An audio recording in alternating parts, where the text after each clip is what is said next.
नमस्कार दर्शकों, दुनिया के सबसे प्राचीनतम धर्मों में से एक है जैन धर्म, जिसके संस्थापक राजा ऋषभदेव यानी आदिनाथ जी को माना जाता है, जो जैन धर्म के पहले तीर्थंकर भी माने जाते हैं। हालांकि जैन धर्म का प्रचार प्रसार महावीर स्वामी यानी महावीर जैन से हुआ, इसलिए कुछ लोग महावीर जैन को भी जैन धर्म का प्रवर्तक मानते हैं, जो कि जैन धर्म के 24वें और अंतिम तीर्थंकर थे। लेकिन ऋषभदेव जी ने जैन धर्म नहीं चलाया था, यह तो श्री महावीर जैन जी से चला है। वैसे श्री महावीर जी ने भी किसी धर्म की स्थापना नहीं की थी, केवल अपने अनुभव को अपने अनुयायियों को बताया था, जो कि एक भक्ति करने वालों का समुदाय है। दर्शकों, महावीर जैन जी का जन्म वैशाली के कुंडलपुर में राजा सिद्धार्थ के यहाँ माता रानी त्रिशला से 599 ईस्वी पूर्व हुआ था।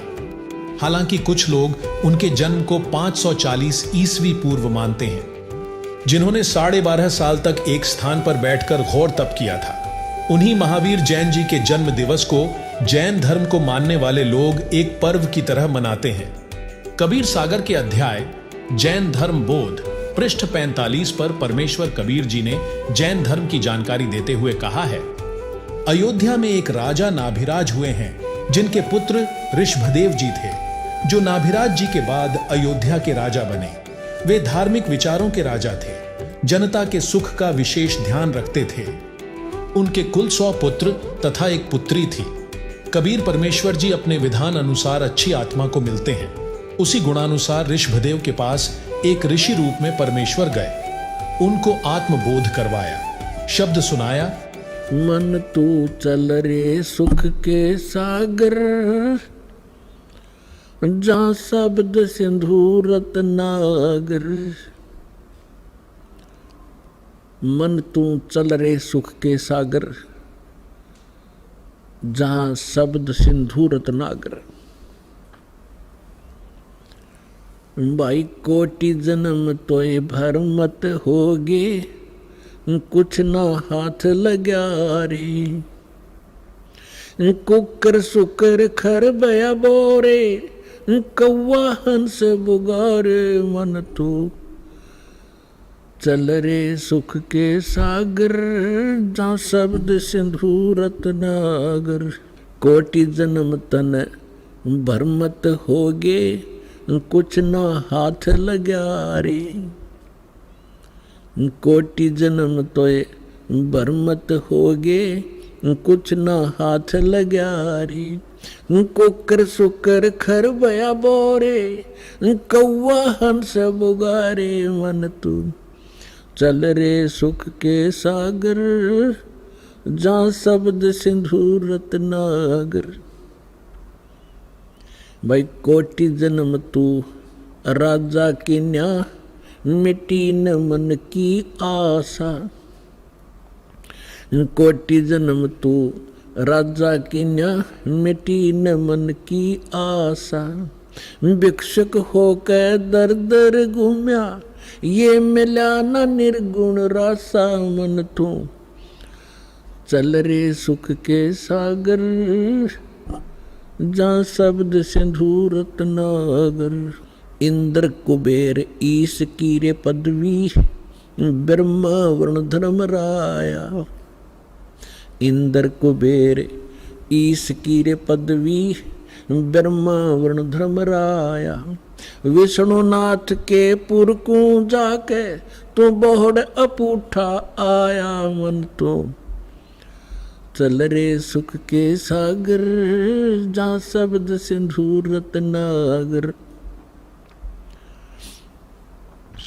असंग जन्म तोय भर मत होगे, जीवित क्यों न मरे रे। भाई असंग जन्म तन मरत्या होगे, जीवित क्यों न मरे रे।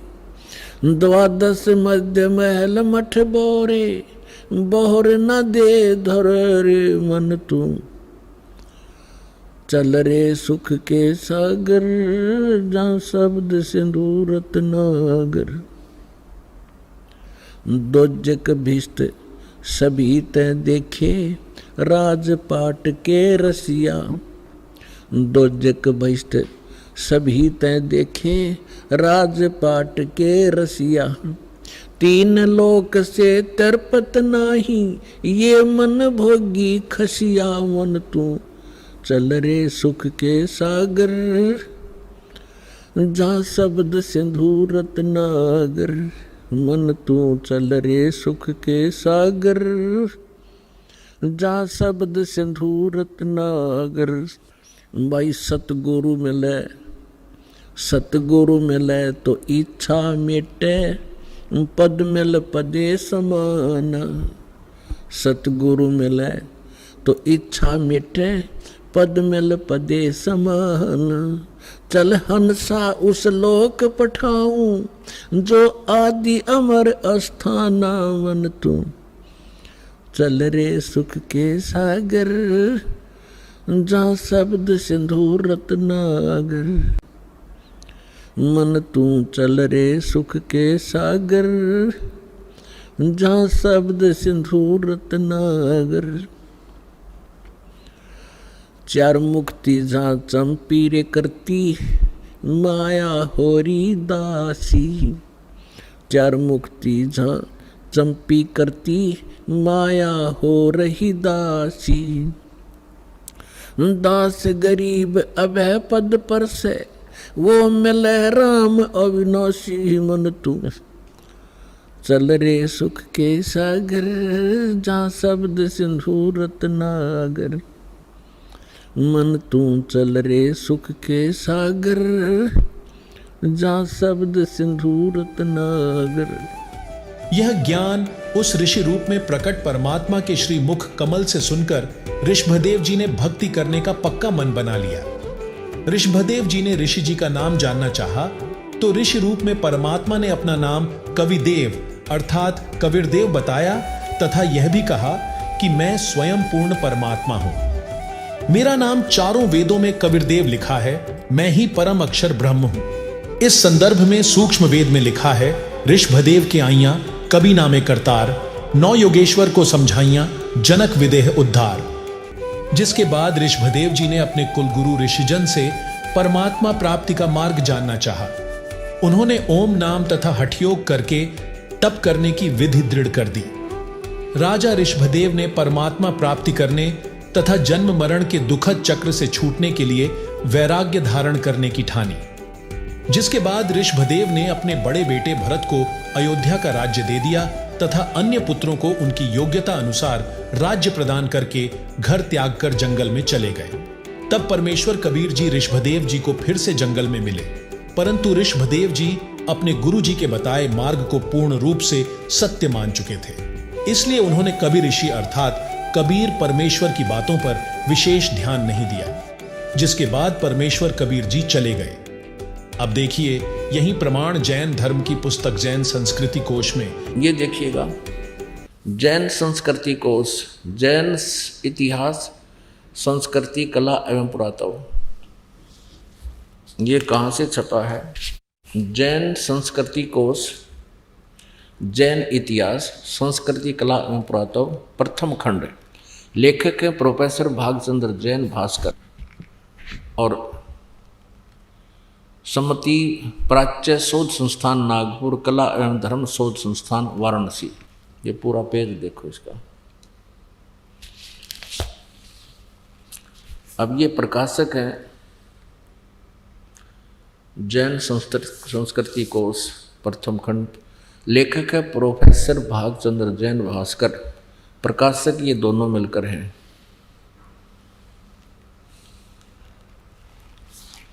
अब ये स्वर्गीय पूज्य पिता श्री गोरेलाल जी जैन एवं पूज्य श्री मातु श्री पूज्या तुलसा देवी जैन की पुण्य समर्थी में सादर समर्पित। ये यहाँ तक। अब इसके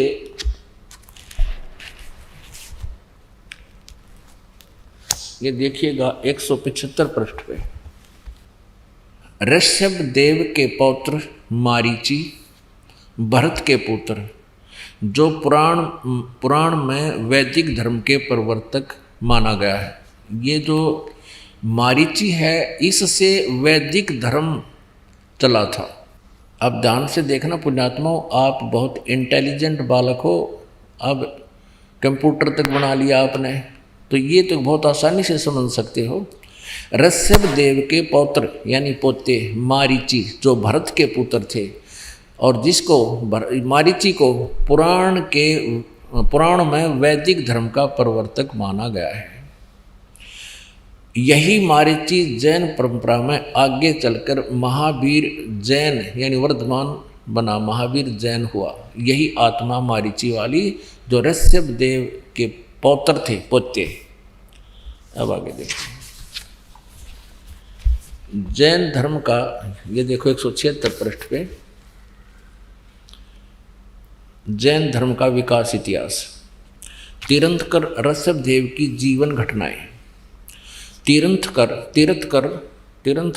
ऋषभ देव अंतिम कुलकर नाभिराज के पुत्र थे। उनकी माता मरु देवी थी। वे इक्ष्वाकु वंशी नाभिराज अयोध्या के एक लोकप्रिय राजा थे। तरुण होने पर नाभिराज ने ऋषभ देव का विवाह सुनंदा और सुमंगला से कर दिया। 2 पत्नियों से विवाह कर दिया। सुनंदा ने तेजस्वी पुत्र बाहुबली और पुत्री सुंदरी को जन्म दिया। 2 संतान हुई। और सुमंगला ने भरत सहित 99 पुत्रों को और ब्राह्मी पुत्री को जन्म दिया। यानी ऋषभ देव के 100 पुत्र 2 बेटियां थी। समय आने पर ऋषभ देव ने भरत को अयोध्या का, बाहुबली को तक्षशिला का और शेष युवराजों को उनकी योग्यता अनुसार राज्य सौंपकर संसार त्याग दिया। और यानी मरे नहीं, अपना घर त्याग दिया। दीक्षा लेकर यानी किसी ऋषि से दीक्षा लेकर साधना में लीन हो गए, गुरु बना के। साधना काल में पाणी पात्री ऋषभ देव 1 वर्ष तक निराहार रहे, कुछ नहीं खाया 1 वर्ष तक। बाद में बाहुबली के पौत्र श्रेयांश कुमार ने इक्ष्वाकु रस देकर उनकी इस निराहार वृत्ति को तोड़ा। लगातार 1000 वर्ष तक तपस्या करने वाले मुनि ऋषभ देव, फिर 1000 वर्ष तक तपस्या की मुनि ऋषभ देव ने अंत में केवल्य ज्ञान प्राप्त किया। केवल्य 4 मुक्तियां होती हैं, उसमें से केवल्य ज्ञान इनको प्राप्त हुआ। धर्म देशना प्रारंभ की, नाम देना शुरू कर दिया। प्रथम धर्म देशना यानी प्रथम उपदेश किसको दिया? भरत के पुत्र मारीची को दिया। यानी अपने पौत्र मारीची को दिया। और यही मारीची आगे चलकर महावीर जैन बना, जो बाद में 24 में तीर्थकर महावीर बने। प्रथम धर्म देशना, ऋषभ देव ने 1000 वर्ष तपस्या करने के बाद नाम देना शुरू किया। और प्रथम नाम उपदेश अपने पोते को दिया, भरत के पुत्र मारीची को। और यही मारीची आगे चलकर 24 में तीर्थकर महावीर बने, महावीर जैन जिसको कहते हैं। जबकि पवित्र श्रीमद् भगवत गीता अध्याय 6 श्लोक 16 में कहा है कि हे भारत, यह योग यानी साधना न तो बिल्कुल न खाने वाले की, न अधिक खाने वाले की, न अधिक जागने वाले की, न अधिक सोने वाले की सफल होती है, यानी निराहार रहने वाले की भक्ति व्यर्थ है।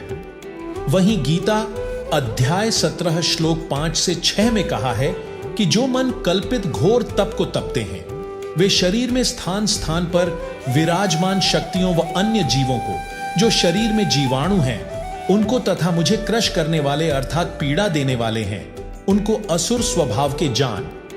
दर्शकों, अब देखिए ऋषभदेव जी ने जो साधना की उसका उन्हें क्या परिणाम मिला। अब ऋषभदेव जी की क्या दुर्गति हुई ये आपको दिखाते हैं। ये देखिएगा श्रीमद् भगवत सुधा सागर, गीता प्रेस गोरखपुर से प्रकाशित, भगवान वेद व्यास कृत श्रीमद् भगवत 12 स्कंदों की सरल हिंदी व्याख्या श्लोकांक सहित सुख सागर, गीता प्रेस गोरखपुर से प्रकाशित है। प्रकाशक व मुद्रक गीता प्रेस गोरखपुर, गोविंद भवन कार्यालय कोलकाता का संस्थान। ये इनके फैक्स फोन नंबर है, ये देखिएगा 281 पृष्ठ पे, यहाँ 280 पे। इससे भगवान ऋषभदेव यद्यपि इंद्रादि सभी लोकपालों के भूषण रूप से थे, तो भी जड़ पुरुषों की भांति अवधूतों के से विविध वेश, भाषा और आचरण से अपने ईश्वरीय प्रभाव को छिपाए रहते थे। अंत में उन्होंने योगियों को देह त्याग की विधि सीखने के लिए अपना शरीर छोड़ना चाहा।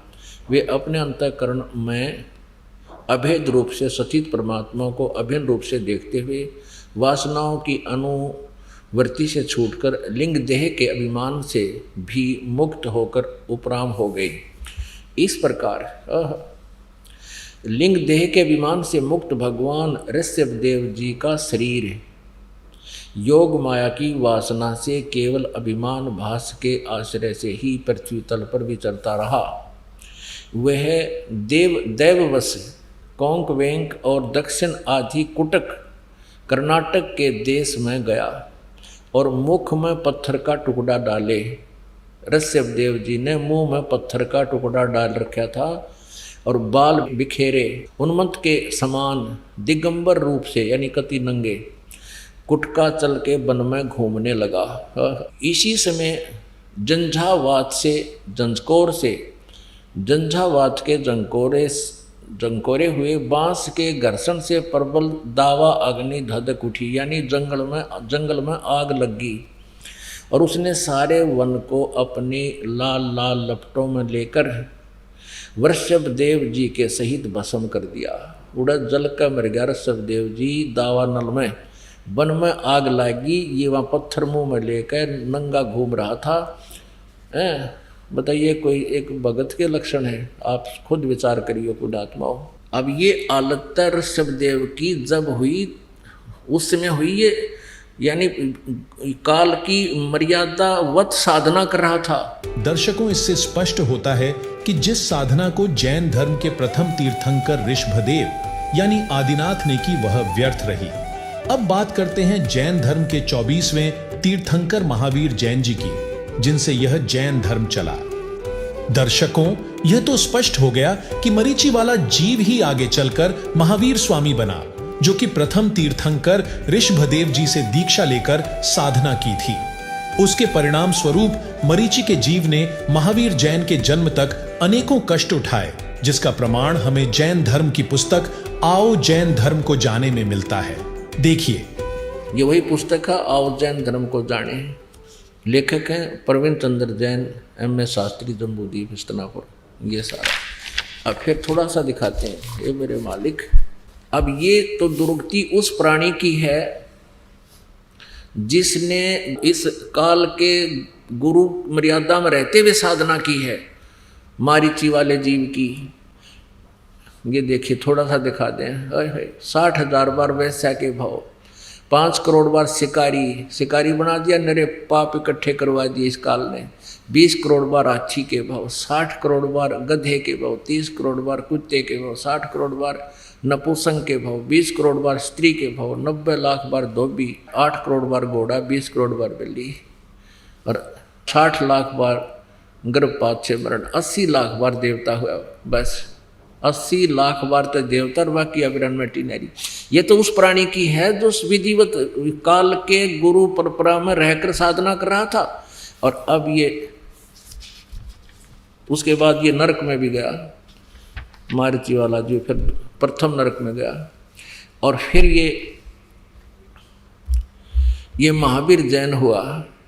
24 में तीर्थंकर श्री महावीर भगवान हुए। महावीर भगवान होया फिर यूँ श्री महावीर भगवान के जीव ने कितने पाखंड मत चलाए, 363 पाखंड मत चलाए। दर्शकों, इससे स्पष्ट है कि गुरु परंपरा के अनुसार भक्ति करने वाले मरीचि के जीव को अनेकों कष्ट भोगने के बाद महावीर वर्धमान यानी महावीर जैन के रूप में जन्म हुआ। वहीं महावीर जैन के इतिहास से पता चलता है कि उन्होंने तो किसी से दीक्षा भी नहीं ली थी, यानी गुरु नहीं बनाया था। उन्होंने तो मनमाना आचरण करके साधना की, जिसके विषय में गीता अध्याय 16 श्लोक 23-24 में कहा गया है कि जो मनुष्य शास्त्र विधि को त्याग कर मनमाना आचरण करते हैं, उनको न तो कोई लाभ प्राप्त होता है, न ही उनको किसी प्रकार का सुख होता है और न ही उन्हें मोक्ष की प्राप्ति होती है। इसलिए भक्ति कौन सी करनी चाहिए और कौन सी नहीं, उसके लिए शास्त्र ही प्रमाण है। वहीं परमेश्वर कबीर जी ने कहा है, गुरु बिन माला फेरते, गुरु बिन देते दान, गुरु बिन दोनों निष्फल है, पूछो वेद पुराण। चलिए अब जानते हैं वर्तमान में महावीर जैन द्वारा चलाए गए 363 पाखंड मत का पालन करते हुए पूरे जैन धर्म में कौन सी क्रियाएं प्रचलित हैं। दर्शकों, जैन धर्म में 2 प्रकार के साधु होते हैं। पहले दिगंबर साधु जो बिल्कुल नंगे रहते हैं, जो कि पूर्व के महापुरुषों की नकल कर रहे हैं। जैन धर्म की स्त्री, पुरुष, युवा, लड़के लड़कियां, बच्चे, वृद्ध सब उन नंगे साधुओं की पूजा करते हैं। इनमें स्त्रियों को साधु नहीं बनाया जाता। विचारणीय विषय है कि क्या स्त्रियों को मोक्ष नहीं चाहिए? यदि आपका मार्ग सत्य है तो स्त्रियों को भी करो नंगा, निकालो जुलूस।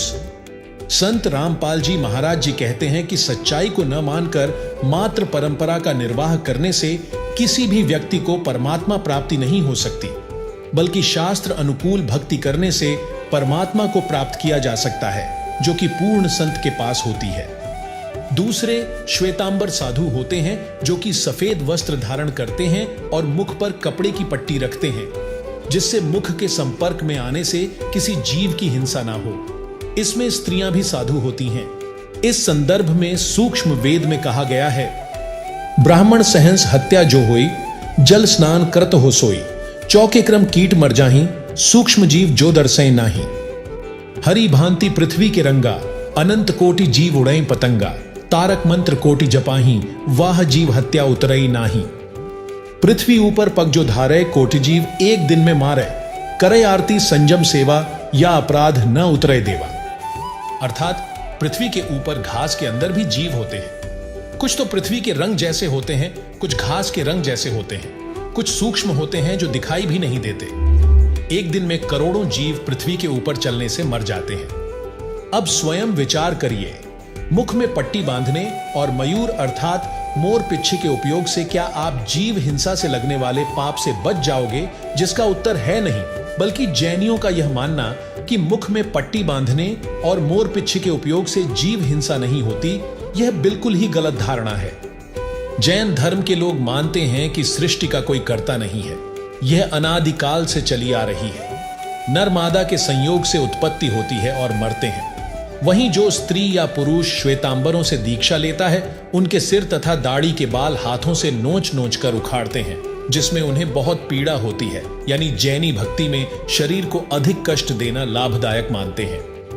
जबकि ऐसे लोगों के विषय में गीता अध्याय 16 श्लोक 8 में कहा गए हैं कि वे आसुरी प्रकृति वाले कहा करते हैं कि जगत आश्रय रहित सर्वथा असत्य तथा अनीश्वरम, यानी बिना ईश्वर के अपने आप केवल स्त्री पुरुष के संयोग से उत्पन्न होता है।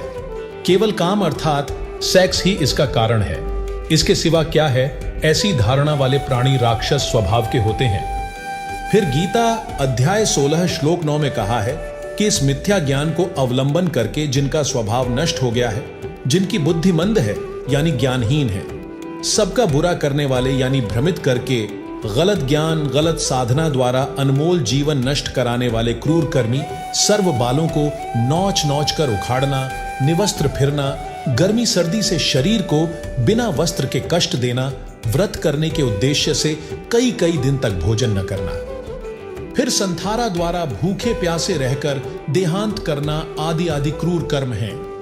ऐसे क्रूर कर्मी मनुष्य केवल जगत के नाश के लिए ही उत्पन्न होते हैं, जिससे सिद्ध है कि जैन धर्म में चल रही साधना तथा विधान निराधार तथा नरकदायक है। इससे मोक्ष तो स्वप्न में भी नहीं हो सकता। जैनी मूर्ति पूजा में विश्वास रखते हैं, किसी परमात्मा की मूर्ति नहीं रखते, जिनको हिंदू समाज प्रभु मानता है, जैसे श्री विष्णु, श्री शिव जी, श्री ब्रह्मा जी या देवी जी। ये अपने तीर्थंकर को ही प्रभु मानते हैं, उन्हीं की मूर्ति मंदिरों में रखते हैं। ओम मंत्र का स्वरूप तथा उच्चारण बिगाड़कर ओंकार को नोकार बनाकर जाप करते हैं। इसको ओंकार तथा ओम भी कहते हैं। जबकि गीता अध्याय 8 श्लोक 13 और श्रीमद् देवी भागवत के 7वें स्कंद अध्याय 36 पृष्ठ 562 से 563 के अनुसार ओम मंत्र ब्रह्म का है, जिससे ब्रह्मलोक की प्राप्ति होती है। और गीता अध्याय 8 श्लोक 16 के अनुसार ब्रह्मलोक तक गए प्राणी पुनरावृत्ति यानी जन्म मरण के चक्कर में रहते हैं। गीता ज्ञानदाता ने गीता अध्याय 17 श्लोक 23 में पूर्ण परमात्मा की भक्ति के 3 मंत्र ओम तत्सत का संकेत किया है, जिसे केवल तत्वदर्शी संत ही बता सकता है, जिससे साधक गीता अध्याय 18 श्लोक 62 में वर्णित परम शांति और शाश्वत स्थान को प्राप्त करता है। दर्शकों, इससे सिद्ध होता है कि जैन धर्म में की जाने वाली क्रियाएं शास्त्र विधि को त्याग कर मनमाना आचरण है, जिसे महावीर वर्धमान जी ने किया और आज पूरा जैन धर्म कर रहा है, जिससे उन्हें न कोई सुख हो सकता और न ही उनका इन क्रियाओं से मोक्ष हो सकता। इसलिए आप सभी से प्रार्थना है कि आप जी जगत गुरु तत्वदर्शी संत रामपाल जी महाराज जी द्वारा बताए जा रहे शास्त्रानुकूल ज्ञान को जानें और उनसे सतभक्ति ग्रहण करके अपना आत्म कल्याण करवाएं, क्योंकि यह जीवन बड़ा अनमोल है, यह ऐसे ही व्यर्थ करने का नहीं है। इस मानव जीवन के विषय में कबीर परमेश्वर जी ने कहा है, कबीर मानुष जन्म दुर्लभ है, मिले न बारंबार, तरुवर से पत्ता टूट गिरे, बहुर न लगता डार। वहीं जगत गुरु तत्वदर्शी संत रामपाल जी महाराज द्वारा प्रदान किए जा रहे तत्व ज्ञान को जानने के लिए संत रामपाल जी महाराज YouTube पर प्रतिदिन सत्संग सुनिए। धन्यवाद।